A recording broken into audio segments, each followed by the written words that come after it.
Have you ever noticed how your actions, good or bad, always seem to come back to you? Hey there, I am Richard Parks and this is English with Richard, your channel for mastering English through idioms, phrasal verbs, grammar and vocabulary you will actually use. Today's idiom is a powerful one. You reap what you sow.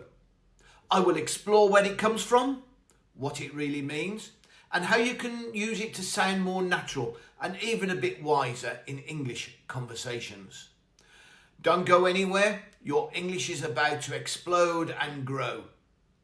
And if you enjoy these kind of lessons, make sure to like, subscribe and hit the bell so you never miss a new video. So let's dive in.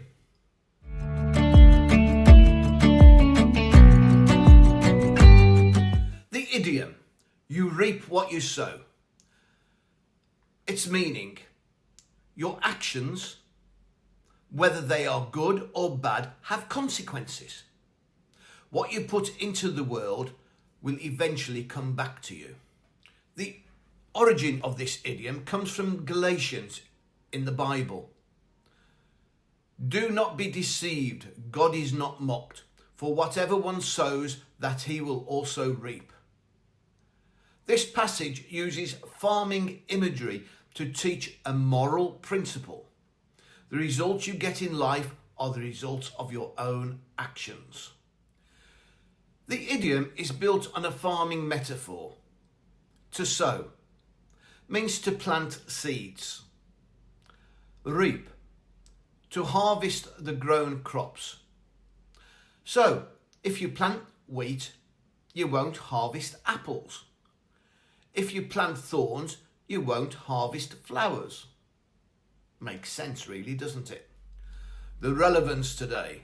This idiom is still commonly used today in contexts like karma, justice, when someone faces consequences for bad behaviour, or work ethic, encouraging people to work hard for good results.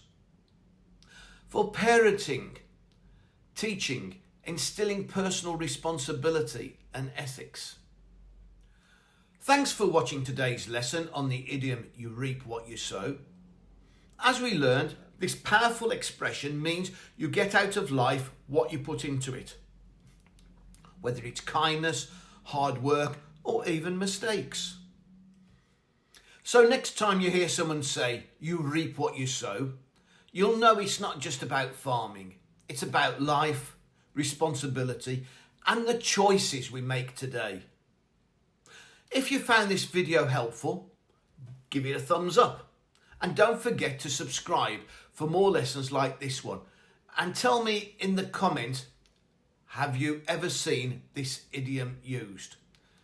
Either in a movie or a book, or maybe in real life. Thanks for watching English with Richard. And as always, keep learning, keep growing, and I'll see you on the flip side.